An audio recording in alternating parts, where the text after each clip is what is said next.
नमस्कार दोस्तों, भारत एक सोच देख रहे हैं आप। दोस्तों, जौनपुर सीट पर नया ट्विस्ट सामने आ गया है।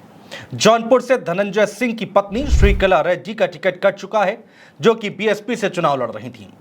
दोस्तों, अब सवाल यहां पर यह उठता है कि आखिर मायावती ने ऐसा कदम उठाया क्यों? क्या वाकई कहानी सिर्फ उतनी सी है जितनी दिख रही है, या फिर पर्दे के पीछे का खेल कुछ और ही चल रहा है? दोस्तों, मायावती ने धनंजय सिंह की पत्नी श्रीकला रेड्डी का टिकट काटकर सांसद श्याम सिंह यादव को मैदान में उतार दिया है। कुछ लोग कह रहे हैं कि धनंजय सिंह खुद पीछे हट गए हैं, यानी लोकसभा चुनाव से किनारा कर लिया है, तो कुछ लोग इसे बीएसपी की रणनीति का हिस्सा बता रहे हैं। दोस्तों, आगे की कहानी हम आपको बताएं उससे पहले जान लीजिए कि अचानक से ऐसा क्या हुआ जो यह खबर आग की तरह फैल गई। दोस्तों, श्याम सिंह यादव को लखनऊ से मुंबई के लिए रवाना होना था, लेकिन रात करीब 1 बजे मायावती का खुद फोन उनके पास आता है और मायावती की ओर से कहा जाता है कि कल सुबह आपको नामांकन करना है, कागजात तैयार कर लीजिए। जवाब में श्याम सिंह ने कहा, ठीक है।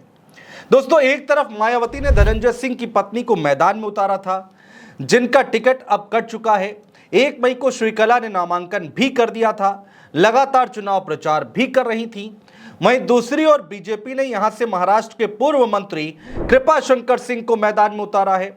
समाजवादी पार्टी की अगर हम बात करें तो यूपी सरकार में मंत्री रह चुके बाबू सिंह कुशवाहा को टिकट दिया गया है। दोस्तों, श्याम सिंह यादव 2019 में बीएसपी के टिकट पर सांसद चुने गए थे। राहुल गांधी की न्याय यात्रा में शामिल हुए, इससे मायावती नाराज बताई जा रही थी और टिकट नहीं दिया। वापस पार्टी ने उन पर ही भरोसा जताया जब श्रीकला का टिकट बीएसपी ने काटा।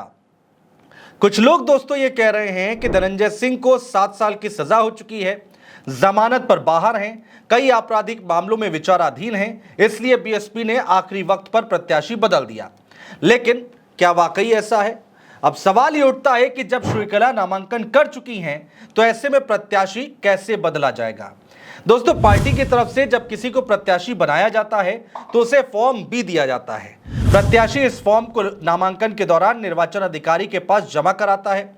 इससे साफ होता है कि यह पार्टी का अधिकृत उम्मीदवार है। और जब प्रत्याशी बदला जाता है तो पार्टी दोबारा फॉर्म भी जारी करती है।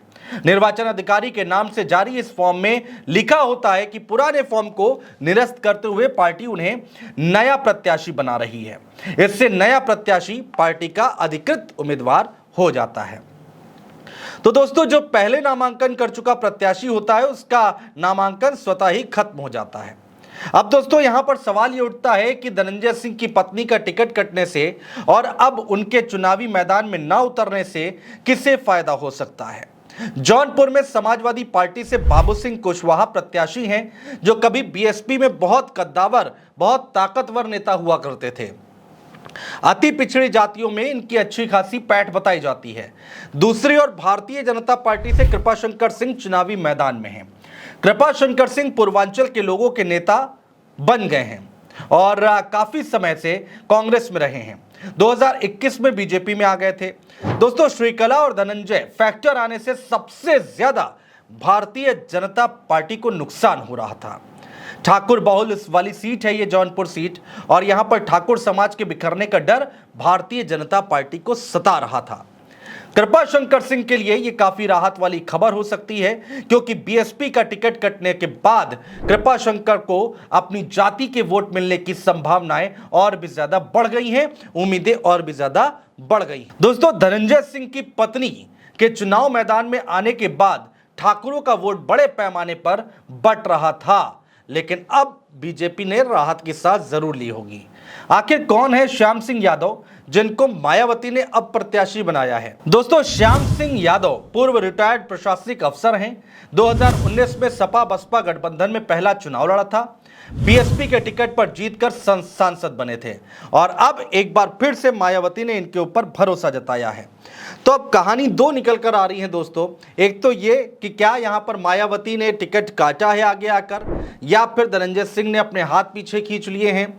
ये चल क्या रहा है, इसको कमेंट बॉक्स में कमेंट कर दोस्तों आप भी विश्लेषण इस पूरी खबर का जरूर कीजिएगा। बहुत शुक्रिया।